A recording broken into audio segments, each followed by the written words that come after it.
How's it going, guys? As promised, I'm going to be giving you guys a Resto Shaman guide. I feel like my guides, I normally kind of ramble on a little bit and talk too much, so I'm going to try and go quick through some of this because a lot of the stuff that I go through is actually in a lot of my other guides, so if you've seen the other guides, you're going to hear a lot of what I'm already talking about, but I'm trying to keep them up to date, so this is kind of like the outline of how the guide's going to go in case you want to skip around.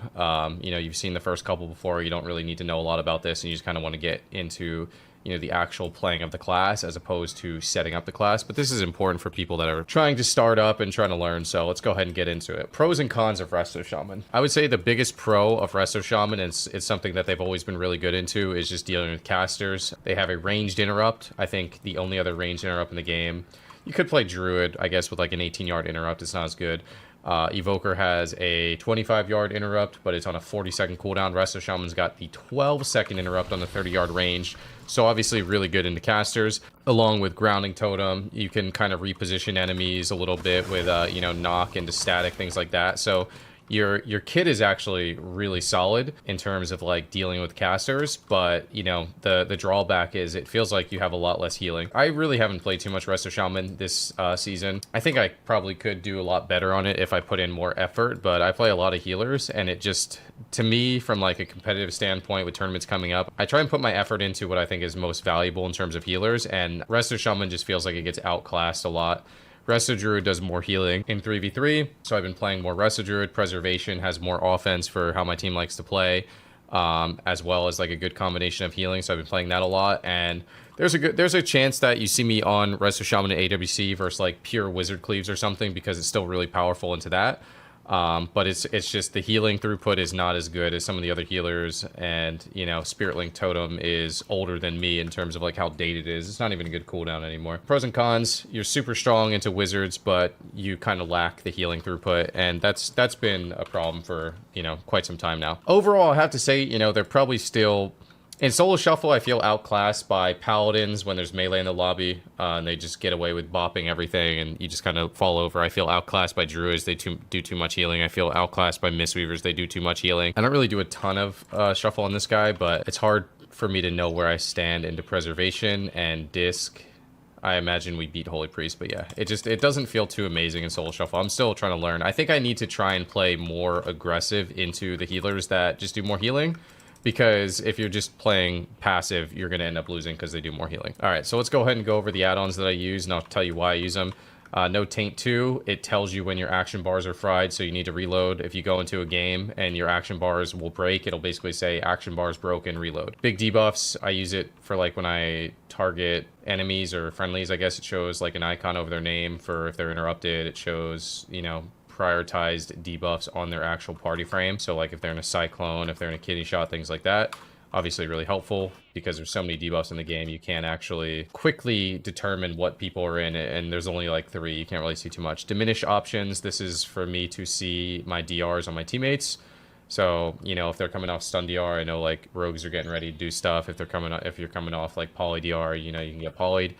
Frame sort, this is to keep yourself at the bottom of the frame. My slot is to set up multiple characters if you want to copy your UI over. Nameplate buffs is my new nameplate buff add-on. It used to be flyplate buffs. Omnibar shows enemy cooldowns, interrupts, things like that. Omni CD shows party cooldowns, interrupts. Party pet fix, I don't think you need anymore. I'm not 100% sure. But if you are having issues with party pets, then party pet fix probably does do it. S Arena was updated, so it's S Arena updated 2 by Sammers.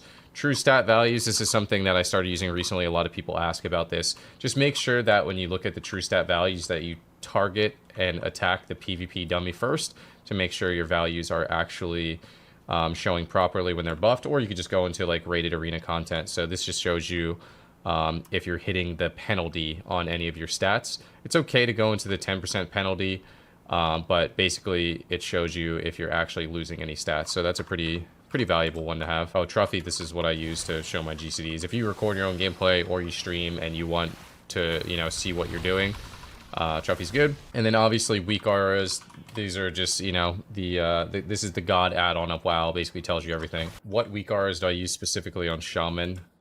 You could find them all on my stream. I can't really go into them too much as is. There's so many, but for example, let me see. one I use is to show me when like my shields fall off. I'm trying to find them, but let's see. Here, I could just probably do this, right? Okay, yeah, for example. Earth shield missing.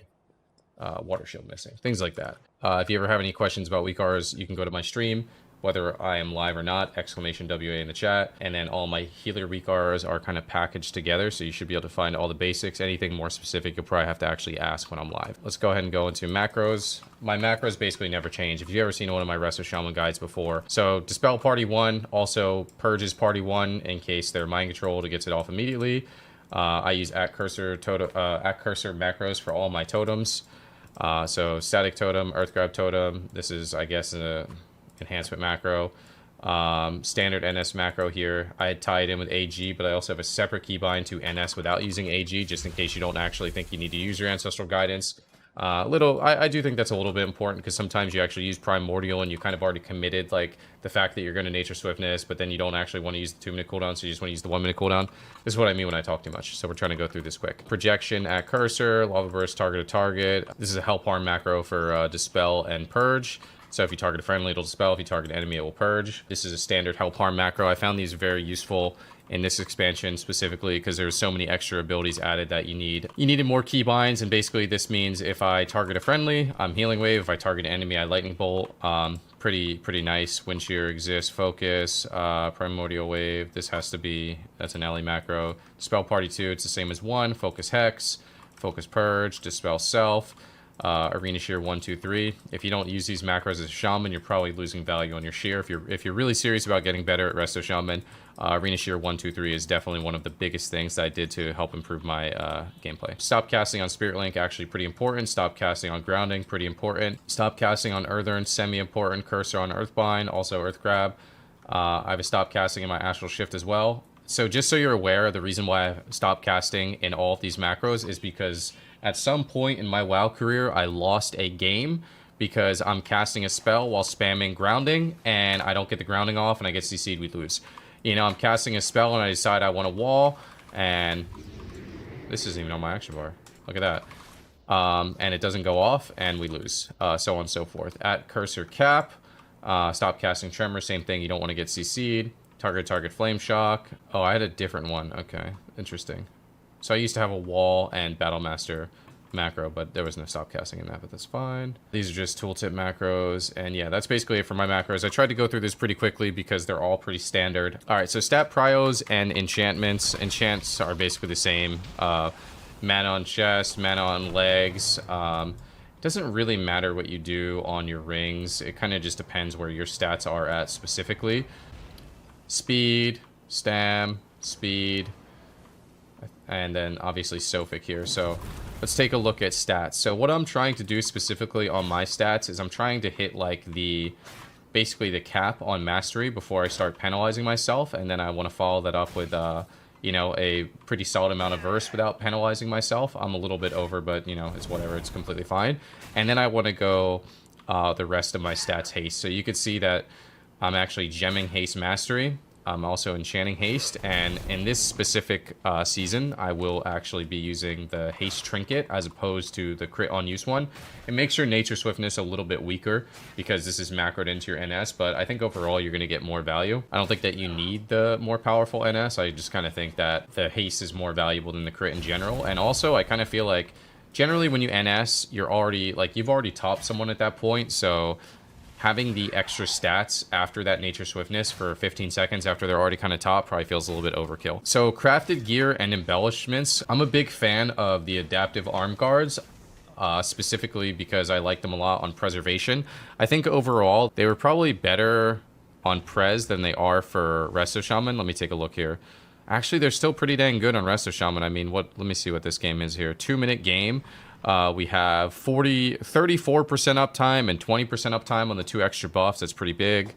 Let's take a look at this one. We didn't take much damage in this game, so 20% uptime with a 7% uptime. We have 27% uptime and then the low uptime of 5.5. So basically, the reason why I think they're better on Prez is because you're kind of always in the fight, so you're always taking damage, which is giving you the verse and the crit. And then when you crit, you also get the mastery and the haste, so it feels pretty good in general. And then also, you're definitely going to want precog in the season because it feels like you cast a lot. What I will say is that some people decide to go with like the pure mastery. You can go with the pure mastery if you want. I personally am going to stick with the arm guards regardless, but I think there's a chance that these boots will be better than the arm guards once they get fixed. But basically these boots are broken right now. If you guys have them, you probably don't want to use them. You probably want to get a different embellishment.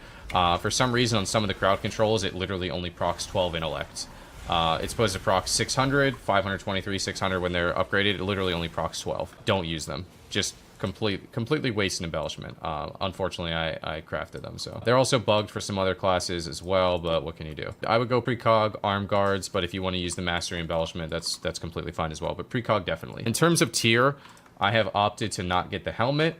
Some people have opted to not get the shoulders. It doesn't really matter which, but you're definitely going to be using the chest, the hands, and the legs. They have the stats that you're particularly interested in, which is mastery, verse, haste, things like that. The critters aren't super amazing on the gloves, but it's still okay because it's high mastery. Between the other two, I don't think it really matters too much. I mean, I think I went with the helm just because it has verse, and the shoulders are high crit, and I'm not really valuing crit too much. And then I went with the bloody token shoulders, which you can get from the sparks, which gives you the verse mastery. So I feel like that kind of worked out pretty well. The water that you get is the delicious dragon spittle. You can find it directly on the auction house. It is better than the water that you get from a vendor, so you want to make sure that you actually pick this up. Spec and honor talents. Talents really haven't changed too much. I'll talk about the right side first. Basically, the right side, from a 3v3 standpoint, I am like almost always locked into this spec right here. Some people like to play Lava Surge, some people like to play Mana Tide, and if you are playing a dampener, you can play Mana Tide. You could take a point out of that, for example, or you could take a point out of that, for example. And then if you wanted to play Lava Surge, I would probably, you know, do like 1 and 1 out of that. What I will say is a lot of people decide to play Primal Tide Core over Continuous Waves. I'm not a fan of it. Primal Tide Core, in my opinion, doesn't actually help you with any single target healing because it always casts Riptide on the person who's not your main target. So if only one person's really like taking a lot of damage, it doesn't feel that amazing. On top of that, you have 2 dead points in Ancestral Awakening. I think Improved Primordial was way better because it makes your NS super powerful. But on top of that, it allows you to actually use a Primordial Wave every 30 seconds as opposed to every 1 minute. And the reason I say 1 minute is because you always basically use your Primordial Wave with Nature Swiftness. So even though Primordial is a base 45-second cooldown, you only use it once every 1 minute, and having the improved Primordial Wave allows you to use 2 a minute instead of 1 a minute. So you actually have some pretty powerful casting to do between your Nature Swiftness. So it feels pretty good. The left side here, I don't take too many changes here. It really depends. So if you fight against physical damage, you want to take Stone Skin. Honestly, it's like a really tough decision because like if you fight against like an assassination rogue, you want to play, well, any rogue in general, you want to play Poison Cleansing and Stone Skin, but it gets like really weird when that happens because then you got to take a point out of something, and it's just like, yeah, for example, okay, if I were fighting a rogue, I would maybe drop Purge, for example, and play something like this. I really like Totemic Recall because you get the double Earthern. If you don't really find yourself... actually, I mean, you never really want to drop Projection. It's just a tough call. If I was fighting Assassin, I would Prio, Poison Cleansing. I mean, you really want both, honestly. If you need Purge, you could actually, I guess, just drop Recall, but these are super good. This is super good into Rogue. This is super good into Melee. You want it versus Feral Druids, you want it versus BM Hunters, you want it versus Warriors, you want it versus Windwalkers. Always try and take this when you can. 10% physical damage reduction is a lot of reduction. I generally don't really take D-Curse because I'm lazy, but, you know, your DPS will probably thank you if you get your amp crit curse off of them. But yeah, basically, I would say these are your flex points right here, the Totemic Recall and the improved Totemic Recall. If you're fighting a team that is, like, going to attack you, you can take Earth Ellie, but I've actually been noticing that Cap Totem gets me pretty decent value. It feels very good, actually, paired with Static. You kind of, like, static people, you throw them, drop an Earth Grab, you drop a cap, you cap a whole bunch of people. I've been noticing getting a lot of value with that. I generally don't really play like these talents here, but if you're getting like trained by a melee cleave, you can try playing them to like kind of escape, and then maybe you'd want... It's really weird because you kind of want... Maybe you only just take one of those, actually. I was going to say, you kind of want the 8% stam if you're getting trained too. You have more flex points where you can go into Improved Wall. But yeah, basically, this side over here is your flex. And then if you're ever fighting against Moonkins, Spirit Walk takes you out of the root beam, so you definitely want to use it. You obviously want to be spec'd into it to get out of the root beam. What I notice in particular is that Purge is very bad against Boomkins because they have incredible buff protection with that dumb crit talent PvP buff, and then like all the Owl can add at procs that they get. So I actually just decided to drop Purge into Boomkins in general in order to, I guess, have more points available. And then if you were to fight like Assassination Rogue Boomkin, you would maybe do this, for example, or Sub Rogue Boomkin, something like this, even though I really like Totemic Recall. Sometimes I'd maybe take a point out of Totemic Focus. If you're fighting against a Sub-Rogue, you probably want Totemic Recall, so you could try and, like, back-to-back Earthern, there goes, and whatnot. But, yeah, basically, it feels like the left-hand side of the tree is not really moved around too much. You can go... You can make that change as well. But, yeah, I guess the main point I'm trying to make is, in terms of how I like my build, is I like this side down here more than this here. And I think it's actually... very noticeable from my POV. Healing rotation on Resto Shaman, it is... I guess it's one of the simpler ones, unfortunately, but you obviously want Earth Shield up on kill targets all the time. You're Riptiding on CD, you're Unleashing on CD, you're keeping Healing Stream down. You always want at least one Healing Stream down. You never want to have two off of CD. And then you're just trying to sneak in healing when you can find the time. I mean, I think Healing Wave is a little bit more efficient, but I will generally never cast Healing Wave unless it's with a Primordial. Otherwise, yeah, I mean, this basically just makes your Healing Wave 60% stronger. Healing Tide's a cooldown's not really in your rotation. Sometimes I will use, like, back-to-back healing streams if I'm, like, really desperate. I try not to, because then I find myself, like, more often than not, having, like, longer gaps where I run out of healing, so I kind of try and, like, rotate them. Just remember that, like, casting heals actually helps reduce the cooldown of your healing stream by a tiny bit. Due to this talent, 0.5 seconds, but yeah. Yeah, very simple, very simple. Make sure you're getting value out of your Unleash as well. Unleash does buff the hot of your next Riptide as well, so if you're kind of like struggling with spread healing a little bit where you don't have Earth Shield on your secondary target, you can actually choose, you could like opt into like hitting them with like an Unleash Riptide. That way the buff is stronger on them. This is 5,200 and then this one is 7,000 every 2.8, so it's a little bit helpful. Damage rotation, I don't really feel like I personally get to do too much damage on Resto Shaman. It's like, it's really weird, man. You have such an incredible kit, but it feels really hard to get it off. I would say one thing that is very helpful if you're not playing Lava Surge is you can Flame Shock after the Lava Burst, which feels a little bit smoother for me. It feels like you kind of get your damage off in one global as opposed to two. Like if you're to Flame Shock and then you're to Lava Burst, it feels like a little bit clunkier, I guess, than to Lava Burst and then Flame Shock. So that's one thing that's helpful. I mean, I never really cast Lightning Bolts. Stormkeeper is like kind of super nerfed now.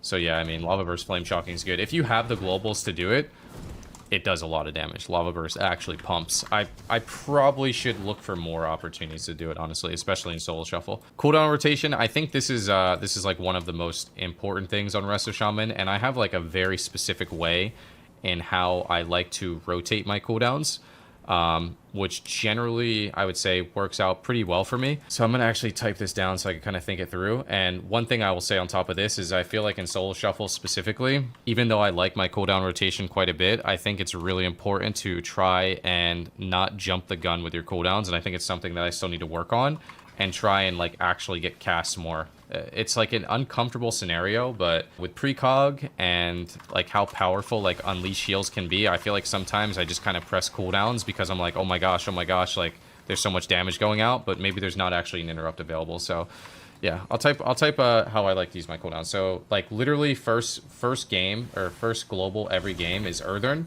and then you reset the Earthern if you can. If you're playing Creation Core, you can Healing Stream Earthern, reset, and then drop a second Healing Stream. The second cooldown that I generally like to use in Solo Shuffle, it depends on the situation, okay? If you are not... Well, let's just do this. Healing Tide or AG/NS. AG with NS, by the way. It depends on the situation. If you feel like you're in a situation where you're not going to be CC'd very much, you can feel free to use the Primordial into NS, and make sure, if you guys are newer to Resto Shaman, it's really important to Primordial before your NS. It's really important. NS Healing Wave as well. I actually queued with an R Shaman the other day who literally was not using Healing Wave with their Nature Swiftness, which means they definitely weren't using Primordial. But in case you don't know how this works, this increases your Healing Wave healing by 40% essentially. So you Primordial, you try and have Riptide up on as many people as you can, and then you hit a Nature Swiftness here, and then you see that it heals all those people, and then the extra healing that they get from the primordial healing wave feeds into your ancestral guidance. It's just a really nice combination. But what I was saying is, if you feel like you are in a tight situation where you're going to get CC'd, or you're trying to be a little preemptive on your healing, like a pre-healing tide is going to be better than Nature Swiftness in that scenario. So it kind of depends. Like, if you need the preemptive healing, you healing tide. If you feel like you can do reactive healing, you're going to use the AG into the NS, and you're going to rotate them, I guess, basically. So if you healing tide first, your next cooldown is going to be the primordial NS, and if you NS first, your next cooldown is going to be the healing tide. In between that, what I like to do, so after those two, I like to just do a prime wave, Aura Mastery combo. So this is where that 30-second prime wave comes into play. So you did your first NS. Your NS is now on a 30-second cooldown, but your prime wave comes off. You try and do a nice prime wave into Aura Mastery combo, which is actually going to do, you know, pretty good healing. You get 2 heals out with that. The second one should be Healing Surge. Don't worry about that. But you do want to make sure that you have Riptide up on quite a bit of people. And then the final cooldown that you're going to have is you pair your first NS in with your AG. Your second NS is going to be paired in with Ascendance. So Ascend plus NS. And then at any point in the game, Link is like your wild card. Link when needed. Link is like your wild card cooldown. You know, it's like the, oh shit, I need to just stabilize someone right now. I have no other options. That's when you Link. And then obviously, like, you're kind of like earthening in between that as well. You know, you start the game off with the first earthen, you could use the second earthen whenever you want, third earthen whenever you want. You're honestly probably going to use them on CD. But I feel like the way I rotate my cooldowns feels really smooth. You start the game off with an earthen NS, and then you follow that by a healing tide, then you follow that by a primordial with a Spirit Walkers, which is essentially another NS, and then 30 seconds later you have your Ascendance NS, and it feels really smooth. It actually feels like you can top people quite a bit. In terms of mana efficiency, there's not really too much to talk about. Just make sure you have Riptide up all the time. If you're losing games on mana, you need to spec into Mana Spring, and you need to spec into Mana Tide. That's basically all it comes down to. Just early Mana Tide, keep Water Shield up when you can, spec into Mana Spring. And if you're still losing on mana, you can actually even potentially go into improved Mana Tide. You could swap those talents there. And if you are healing surging a lot, that's when you can actually try to look to potentially do healing waves instead for a mana efficiency. 7,500 versus 11,000. Just couple steps to take, I would say. Generally, like I said, I don't really go for the healing waves over the healing surges in arena, and I generally don't even spec into mana talents because I feel like the games are just too fast. That's my experience. But if you need them, the options are there. Positioning on Resto Shaman, it really depends on the matchup. I would say Resto Shamans are a little bit of a weaker healer right now, so like the defensive positioning doesn't really feel as effective as it used to. But I mean, you just got to be conscious of your positioning, but you probably want to try and be aggressive. What I like to do on my Resto Shaman is you kind of want to be at a pillar, but you could take like the enemy's pillar. So let's just use like these little 4 pillars as an example from like Nagrand, you know, obviously on a much smaller scale. You can go up and you could try and like play in their face a little bit, right? You want to make sure that you are in range to use your kick. If you're too far back, you won't really be able to. You want to make sure your partners are in range of grounding, 34-yard range, not even the full 40. And you want to be able to make sure that you can use your toolkit, knocks, statics, things like that. So yeah, we'll talk about utility CC being offensive. I've noticed from my POV and shuffle, I feel like a lot of people do more shuffle.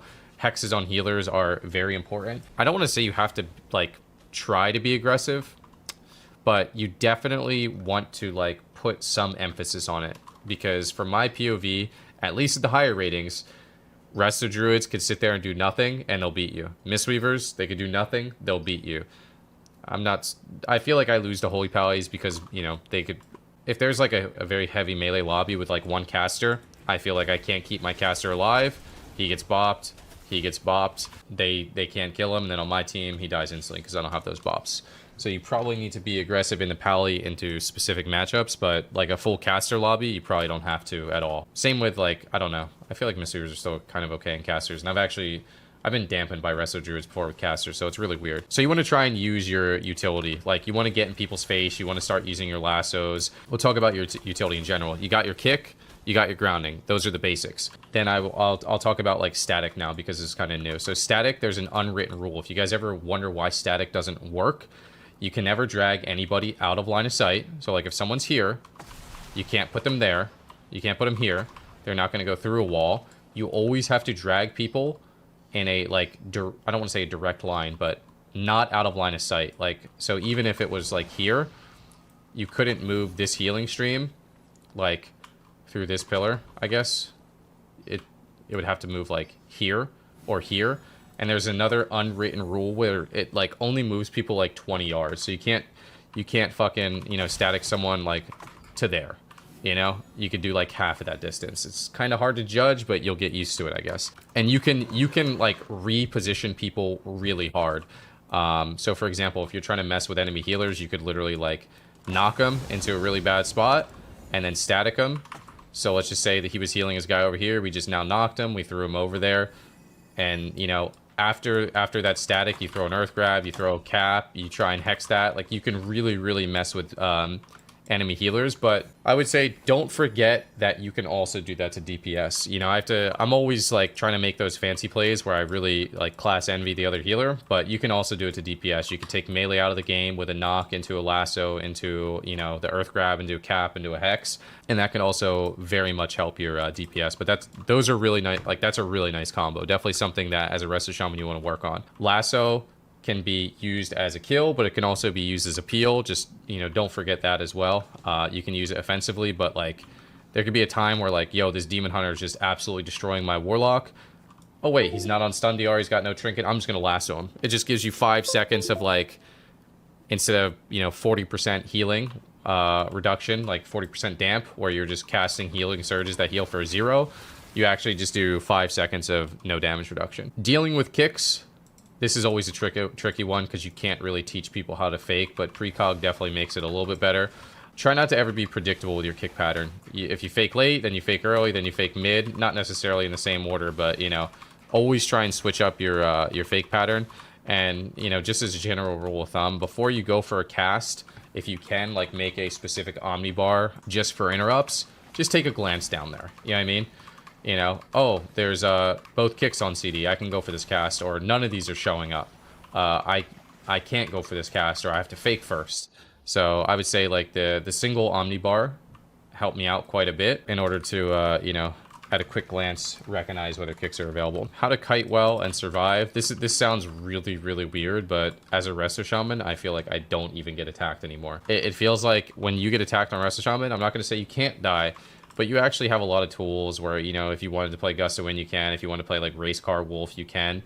Also, healers just have so much extra stamina now that it feels like, from my POV as a Resto Shaman, I don't really get attacked more. But some of the options that you have is you could spec into Burrow. If you drop Grounding, it's kind of, you know, not amazing if there's, like, a Resto Drone team or something. But you can drop Grounding for Burrow. Static Field helps get melee away from you. And one thing that I will say that is actually really nice, like if you're getting super trained down, you could even play like Unleash Shield. So for example, on Blade's Edge Arena, so if you guys do solo shuffle or even raided 3v3, don't put on Water Shield and just have Earth Shield and Lightning Shield, and it gives you an extra knock. So like on Blade's Edge, I would knock this person off, they would come back up, I would knock them off, they would come back up, I would static them over there, root them, earth grab them, they would finally get to me again, and then I would be able to knock them again. So it's actually a really nice combo, the Unleash Shield with Lightning Shield on, and Earth Shield. It's just a knock into a root, so that's pretty nice. Other than that, I mean, surviving is just a mixture of everything that we just spoke of, like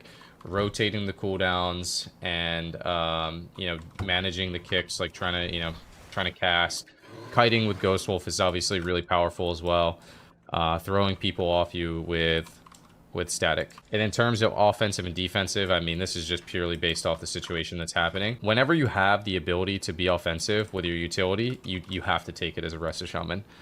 You want to put yourself in the position where you can try and be offensive, because it's how you're actually going to win games. You're not going to win games on Resto Shaman right now as one of the weaker healing classes, like in terms of actual heal throughput, because other people will just out-heal you. So you have to try and utilize kicks, knocks, statics, lassos, you know, all those things in order to really harass people. I would say, I swear, the biggest thing for me in winning, in terms of winning games, is good lassos, and then just repositioning people. You know, full knock on this guy, static him, throw him even further, earth grab him, hit him with a cap totem, and just leave him there. You know what I mean? You just remove someone from a fight for like 10-15 seconds. You can even hex them off that if you want. Overall, you know, if you guys are struggling on Resto Shamans in this season, I would say in solo shuffle it feels a little bit worse than 3v3 from my experience, because you do get outclassed very hard in terms of healing. But yeah. And then in terms of comps, I haven't really done too much with Resto Shaman in this season, but I imagine plug in any overpowered class. Rogue Boomkin, you know, Demon Hunter, Death Knight, Windwalker DK. Plug in any OP class and you'll probably be a fine healer. You'll notice that you probably do better. So for example, I queue some Windwalker DK. When I play Resto Druid, we struggle into Wizards a little bit. When I play Resto Shaman, we just completely walk all over them. But, you know, when we fight into a TSG, it's like all hell breaks loose and it's just absolutely horrifying. But yeah, I hope this guide did help some of you guys out there, man. I tried to make it a little bit quicker than normal because, you know, I feel like I ramble on and whatnot. But if you, as always, if you guys have any questions, feel free to drop by the stream and I'd be very happy to answer them. Enjoy. Thank you.